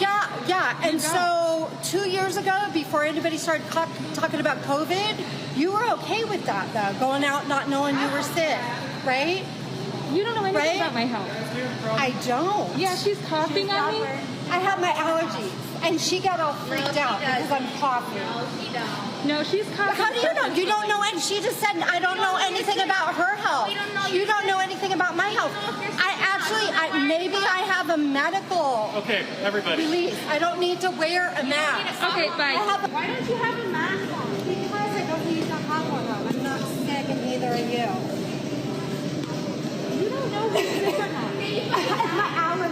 I have allergies. Oh, yeah. And so 2 years ago, before anybody started talking. Well, it did not take long to find out who she was. Y'all know Twitter don't play. Her name is Janine Hoskovec, and people found out that she works for the company SAP. Let me take that back. Coughing Karen used to work for SAP. This was issued. This tweet: we have reviewed the incident and confirmed that the individual in question no longer works for SAP. I keep saying, Kelly, every time one of these crazy-ass white people lose a job, a bunch of black people should apply. And I really think we can close the unemployment gap because it's a bunch of crazy people who just, and again, it's just, oh my God, I have allergies. No, you are coughing on people on purpose. That video was uploaded to Reddit, and it's received more than 4 million views. Now she's looking for a job because she lost her job. She lost her job. She lost her job for being stupid. She was absolutely stupid. For me, even if we weren't in the age of COVID, what she did was unsanitary and straight wrong in any grocery store, any setting. But the fact that we are in the middle of a global pandemic, as far as I'm concerned, she's a bioweapon, and she should have gotten tackled by anybody within her vicinity. Because at this point, there is no excuse for the stupidity, for the naivete. There is no naivete as far as I'm concerned. This was dumb, and this was callous, and this was insidious. This was just mean for her to do something like that. And again, we're in a pandemic. You're supposed to have your mask in stores, in any public setting, and you're purposely not wearing it because you allegedly have allergies. I'm sorry, I have a lot of allergies, and the mask actually helped me not get sick from pretty much anything last year because my mouth was covered and I wasn't, sniffing in pollen and mold and mildew and God knows what else is in the air. So that wasn't a valid excuse either. But like I said before, she was a bioweapon. And if it were me, on a bad day, she would have gotten some hands. On a good day, she would have just gotten dragged. But it couldn't be me in that video. Absolutely. The thing for me, Emma Congo, is these people are so, okay, fine, you don't want to wear a mask. Walk around the damn store, mind your business. When you start coughing on other people, we've seen this happen in other cases, and folks were fired. And I have absolutely no mercy whatsoever for any of these people. Not one of them. Oh, no. Not at all. Look, that's assault, man. I remember when the pandemic first started, and there was that in Ohio, that bus driver who was talking about this lady getting on and coughing and not caring. Then he died a few days later. She's doing that intentionally. And as Kelly was saying, I'm surprised that more and more people are not reacting physically to these guys, but at the end of the day, it's the pandemic. You don't want to get close to these guys, and we don't want to see the violence, but we definitely need to be seeing these consequences. And so I'm glad that SAP did that, and now her face is going to be out there, her name is going to be out there. And just like you in the first segment, we're talking about calling attention to what Christie and all of these guys are doing. We can't let people forget the ignorance of these people. So the video's got to be retweeted, they got to go viral, because we're going to be running into these guys in the next grocery store. And if the only way they're going to learn their lesson is to lose some money, then let them lose some money, because really at the end of the day, there should also be some criminal charges, because who's to say someone in her area when she was doing that, what if she did have it, and what if somebody did catch it? Wouldn't she be liable for that if it was traced back to her? They don't care about any of that type of stuff, but hit them in that economic pocketbook, that's a good start. sometimes a little more may need to be done. And I'm talking about charges being filed. Absolutely. What if she caught it? You know what I'm saying? It's not even about if she spread it. What if she caught it? But they don't. But in their minds, they don't care. I mean, because look. And that's my point. Because I'll show you. I'm gonna show you this here. So this is from Raw Story. They posted this about 42 minutes ago. Colorado pastor who mocked AIDS deaths and spread vaccine conspiracy theories. He's dead. Wow. COVID-19. Good riddance. COVID-19. Wow. COVID-19. And so, oh no, he's not the only one. Let me play this here. Let me try to find it here. This is, again, I just want people to understand, again, these people who are putting all this COVID stuff out there, they make no sense whatsoever. There was one woman who was same thing. She was in a store. She was in a store. She absolutely was against mask mandates. She didn't like them. She was upset. If I can find the video, man, great. So she, this woman here, was caught on video in a mask and was going through, I have a medical condition. I'm not wearing a mask. I don't care, and I have it. She's an anti-masker. She's dead. She got COVID.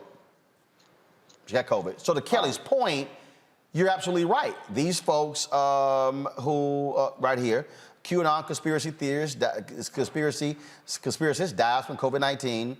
And Trump-loving attorney accuses hospital of medical murder. Okay. I mean, but that's where we are.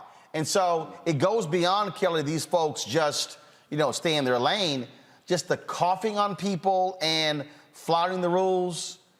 That's why folks are going to mask mandates, because you can't trust people to do the right thing.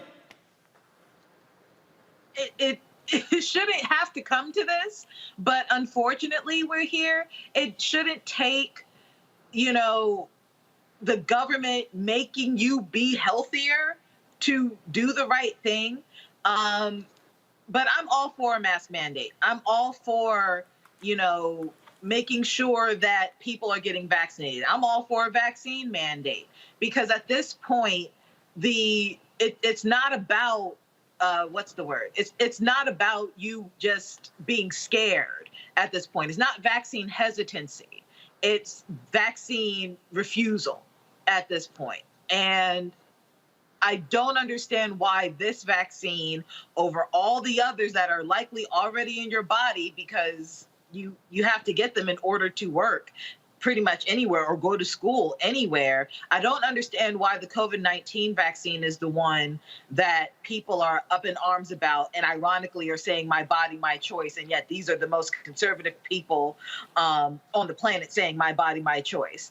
And further, as I understand Hippocratic oaths amongst doctors, but at this point, this is like everybody's saying, this is a pandemic of the unvaccinated. And at this rate, people are dying not because of COVID, but because of already existing conditions, and they're not able to get to the hospital. 98% of the deaths, the COVID deaths right now, are unvaccinated. This woman named 98%. This woman named Veronica Wolski. This is her. She died this morning, y'all. But this is her a few months ago in a grocery store. Down here, so it's not real obvious that I'm videoing.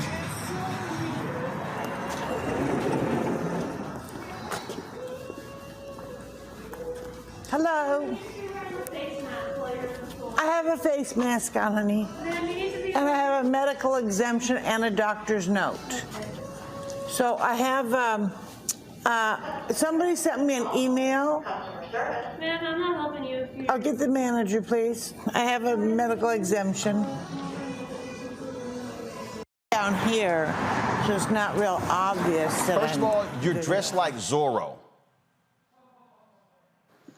You play dumb games, you get dumb prizes. I'm sorry, you've got a mask over your eyes, but you don't want to wear a mask over your mouth.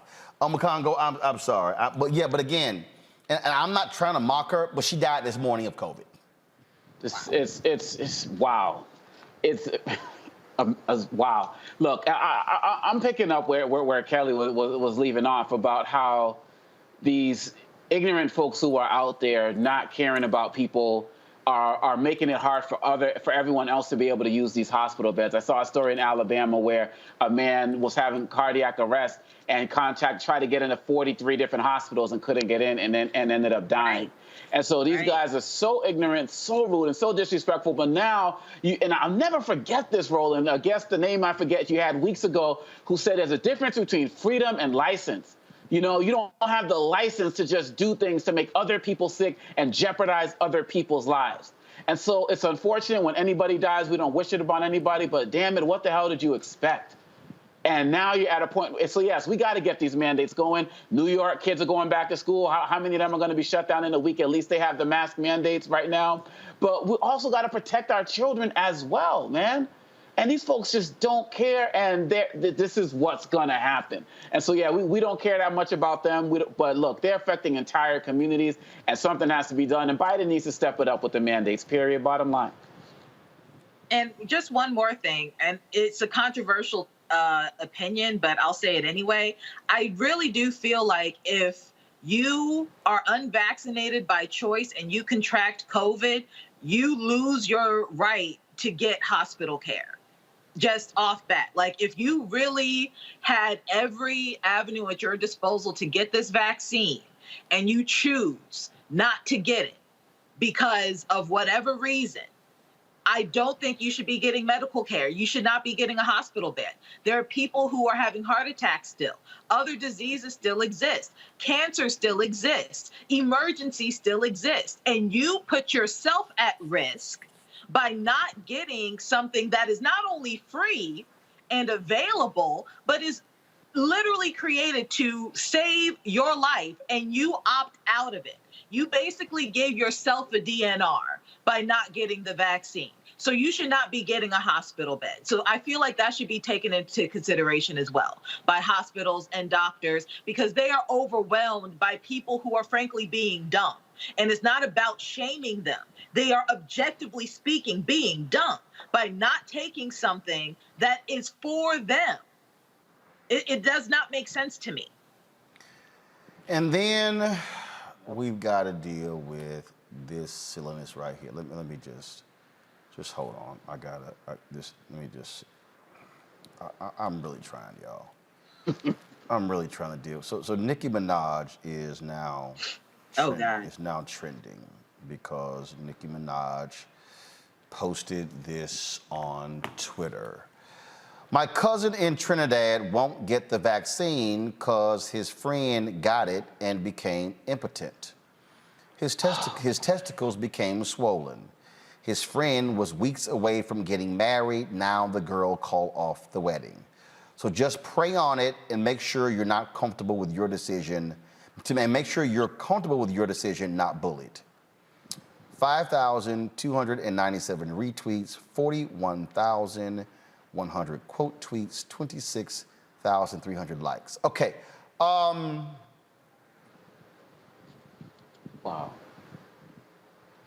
First, I'm a Congo. Your cousin actually believed that bullshit. your cousin actually believed that his boy caught COVID and now he impotent. Yeah, right. I think Nikki, I think your cousin's boy caught some other shit. And it's not gonna clear up in time for the wedding. Real talk. Come on, dog. Come on. Wow. You may need to come at her like you did with Busta Rhymes, man. I mean, these guys, you know, we talked about earlier in the segment, we were talking about Julius Jones and how celebrities have been stepping up. I've been so disappointed with how celebrities have been speaking out ignorantly about the vaccine, about the mask, and so on and so forth. You know, understand, you know, if you're not going to be for it, just don't say anything. All people are going to see is Nicki Minaj says the vaccines make you impotent. And that's it. And people are going to run with that. I can't believe, and yes, it's probably going to be taken down, but it's already too late. You said it was like 4, she's trending now? Come on, it's going to be 1 million retweets by the time the night's over. It's all over the place. I mean, it's all, But again, though, here's my whole deal. My cousin told me his friend got the vaccine and now he impotent, and the girl called the wedding off. Here's the deal, Kelly, and this is just. I'm sorry. I need to fix my face. I'm sorry. This is just me. This is just me. Nicki Minaj has 22,600,000 Twitter followers. Okay. Mm-hmm.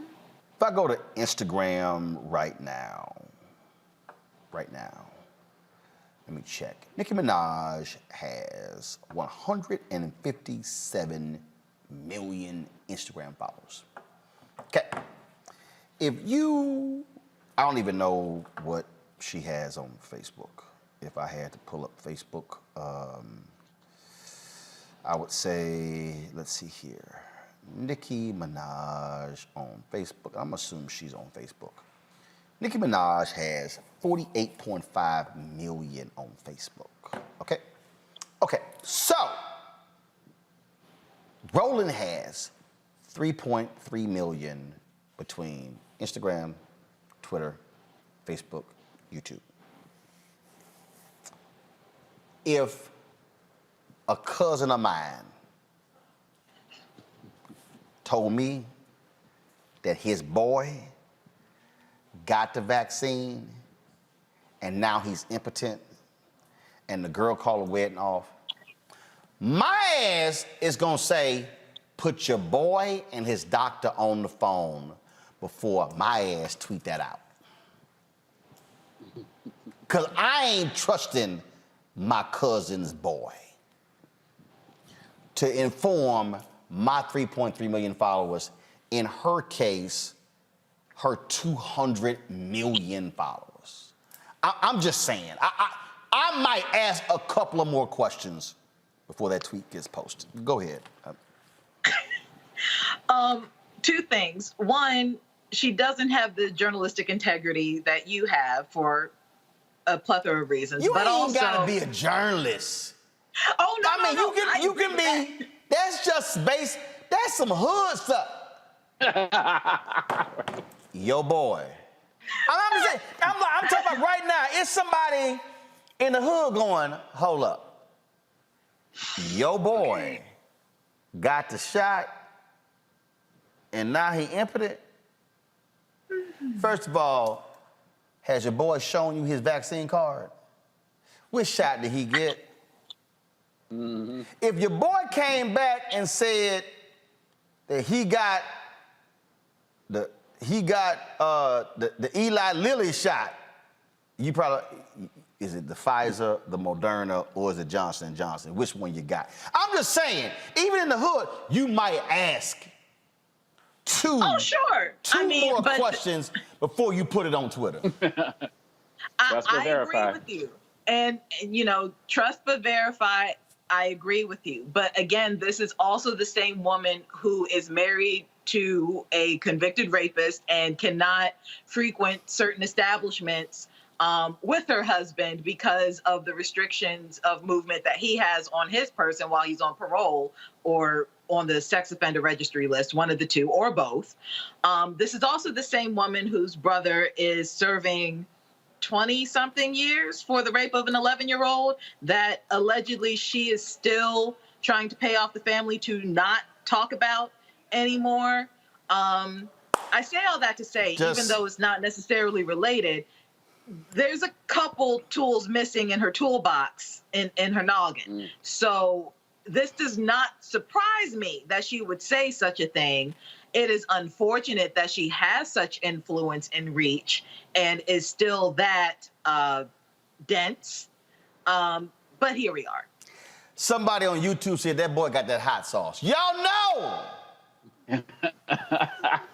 Y'all know he's got a burning sensation, and it's not from the Eli Lilly shot.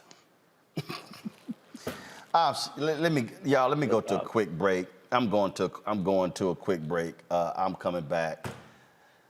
We got Jim Jones next. Let me just because I can't. Y'all watching Roland Martin Unfiltered on the Black Star Network. White supremacy ain't just about hurting black folk. Right. We got to deal with it. It's injustice. It's wrong. I do feel like in this generation, we've got to do more around being intentional and resolving conflict. You and I haven't always agreed. Yeah. But we agree on the big piece. Yeah. Our conflict is not about destruction. Conflict's going to happen.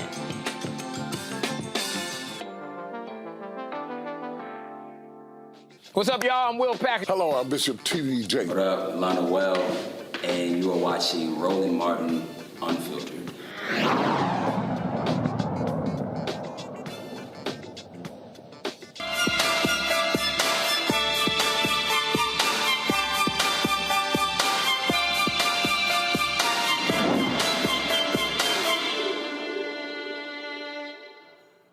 All right, a lot of people, of course, doing their best to get fit. We're coming out of the summer. We're now going into winter, of course, and folks are about to really get themselves going, trying to work through their workout routines. But so there's some questions here.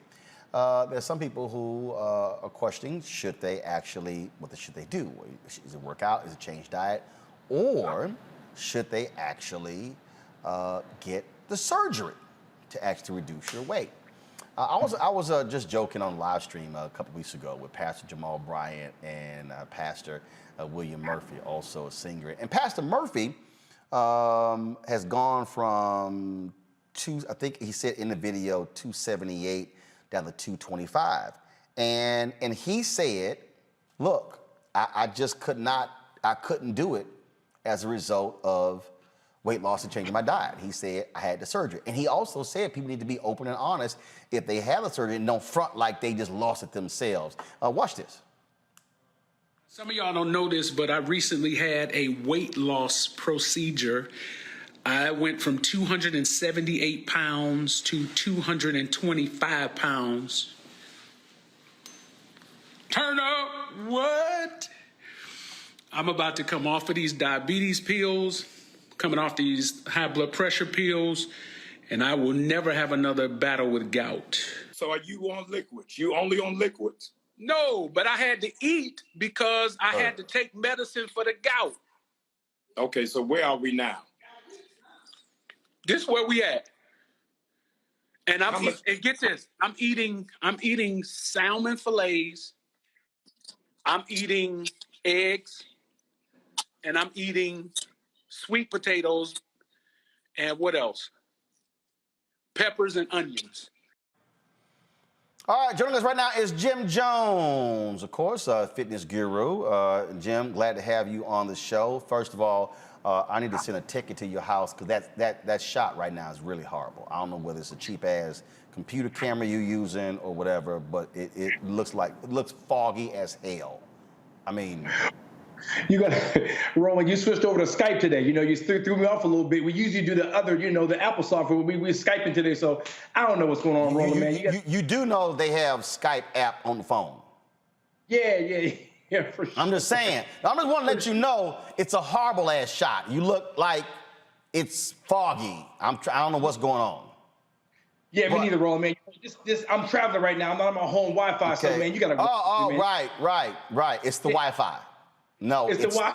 No, it's the vaccine. The vaccine. The vaccine, like. Yes. Oh, the vaccine has infected your computer, and it led to your raggedy ass picture. Okay, got it. All right. Exactly. Okay. Exactly. So let's talk about this here. So, look, there are a lot of people who have actually had the surgery. What Murphy said he said, I tried. He said, I tried to do the dieting. I tried to do the workout. He said, I needed this to spark me. And he said he's focused with his eating plan, everything like that. And so just your thoughts on it. Yeah, so my thing is this, Roland. First of all, I'm not against the BBL, so I don't want people killing me. I'm not against it, but what I want people to know, when you get these weight loss surgeries, the real cost behind it, right? So, Roland, on average, they're about $6,000 for a BBL, the weight loss surgery, but people don't factor into it. If you don't change your lifestyle in 5 years, you're going to have to pay that $6,000 over and over again. So people, they're actually taking out a mortgage, right, Roland? If you don't make that lifestyle change, you're going to get that same weight loss surgery over and over again. And second, I tell people, more than likely, you don't know how to work out properly if you get the surgery. So you're going to have to hire a trainer or a fitness professional to show you how to work out. So that's another $5,000 a year. So people don't understand that after these surgeries, there's more cost to them. If you don't change your lifestyle, it's pointless to get the surgery. You'll be paying the bill over and over again, Roland. Well, but it's also educating people to say, look, if you get the surgery, you're still going to have to make eating adjustments in order to keep the weight off. Because if you start adding that weight, depending upon that surgery, it's going to show up in some other areas of your body. Absolutely, Roland. When people are understanding that, yes, you can get the surgery, but if you go back to your same lifestyle, if you don't make that lifestyle change, you're gonna be you just wasted that money, right? You'll see people they'll get the surgery, like you said, Roland, they'll gain the weight and go places that it'll go back to places that you don't want it to go to. So eventually, you're going to have to go to that gym. You're going to have to change that diet. You cannot avoid the gym and the diet. You can delay it, but you cannot avoid it. And so that's all I want people to know. When you get these surgeries, these Brazilian butt lifts, these different weight loss surgeries, understand, you're still going to that gym, whether you like it or not. And you're still going to have to eat right, whether you like it or not, or you're going to be paying that bill over and over again, $6,000 every 3 years for the surgery. But I do want to talk about, though, that if you do have the surgery, and I take it you probably have had clients who've had the surgery, and let's just be honest, there are some people who that is the only option they have. And you know what? If you make that decision and say, I'm going to get that particular surgery, former Congressman Jesse Jackson Jr. And his sister, Santita Jackson, both of them had the particular surgery. I think, I remember former Congressman, he and I were having breakfast, and he was talking about, I think he had gotten up to 254. And he was just like, yo, I just couldn't. He was like, I had to have the surgery. And then after he did, intensive workouts, things along those lines. And so that is a reality, but there still is a plan that you're going to have to follow for the rest of your life after you have the surgery. Exactly, Roland. That's the thing. People don't understand. So what I always tell people is, contact a fitness professional before you get the surgery to kind of get that plan for that road back to recovery. So I want people to really know that it's fine to get the surgery. I'm not against the surgery. I'm like you said, that's the only option for a lot of people. But the thing is, though, contact the fitness or health professional. Have a plan. Surgery with no plan, that's what I'm against, Roland. Now, surgery with a plan, I'm okay with it. But if you're just going to go to the surgery and not really have it mapped out how you're going to change your life, that's the problem I have. Questions from my panelists. Kelly first for Jim Jones. Get it. Sure. So, in full transparency, I am one of those people who had weight loss surgery. I had the gastric sleeve almost 10 years ago. And from my heaviest to my lowest, I lost like 130, 140 pounds. Have I gained all the weight back? No. Am I as small as I was? Also no. But there are factors at play with that. But at the same time, you still have, before you even get the surgery, one, you have to lose weight on your own before you get the surgery. And two, you have to go in with a plan. That includes a mental plan, being therapy, a physical plan, being the exercise, and you need a support team, all of those things. I guess my question to you is, when it comes to weight loss, anything, how do you think we can break up the stigma of weight loss surgery, not BBL, because that's more cosmetic, but people who really actually needed it, because I needed it, because I also have PCOS. And there are people out there who have underlying conditions where you so much as think of bread and you gain 5 pounds. So how do you break the stigma of not only weight loss, but weight maintaining? Absolutely. No, that's a great question. I tell you, in the Black community, I think we got to focus on education, right? People go for BBLs. That's like at the forefront of when people think of surgery. But like you said, there's healthy weight loss surgery. So what we have to do is educate people, right? And I tell people, get off social media. Those people who are just popping back out saying they lost the weight, they went in the gym, that's a false narrative, right? So I try to just drill down on the education. Like, listen, there are different types of, like you said, different types of surgery. Let's get away from the BBLs, right? Because that's looked at as a quick fix. But let's look at, like you said, the weight loss surgery that you had that a lot of people should get and have a plan, right? So we just got to just focus on education and changing that Instagram narrative, right? I think that social media sometimes can taint our community and have us focus on the wrong thing. Makongo. So keeping it in the social media realm, because you're out there crushing it in that world as well, I want to ask about the young kids, right, who are seeing some of their celebrities and the like coming out looking a particular way, not knowing that they had that type of surgeries. Do you think that it's an obligation on people out there who are influencers to speak openly about it? Because some of them are just coming out with this look as if they did it all on their own, and maybe they can share some lessons with young people about this. What are your thoughts on that?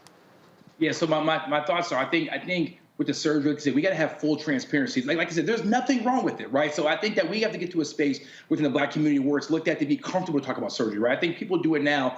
They kind of do it like it's a magic trick, like, oh, here I am, I'm popping back out. I'm back out here, I'm back outside, new body, new me. But it's okay to be transparent. Let people know, because this is the thing. If we don't have the education and we're not giving the youth the truth on that, they're going to think that they can just go get a quick BBL, pop out, get Instagram followers or be liked or be accepted. So I think, like you said, it's just like mental health. There's got to be full transparency with people who've had surgery, right? And people who have had it are going to have to come out and say, like, hey, I had the surgery, this is how I did it, but I have a plan, right? And be kind of realistic about the recovery. All right, Jim Jones, let people reach you. Listen, if they need a surgery meal plan, they can holler at me, Jim Jones, GYMJONEZ on Instagram. If you need a meal plan, I'll give you a free one. Just get a plan if you get the surgery.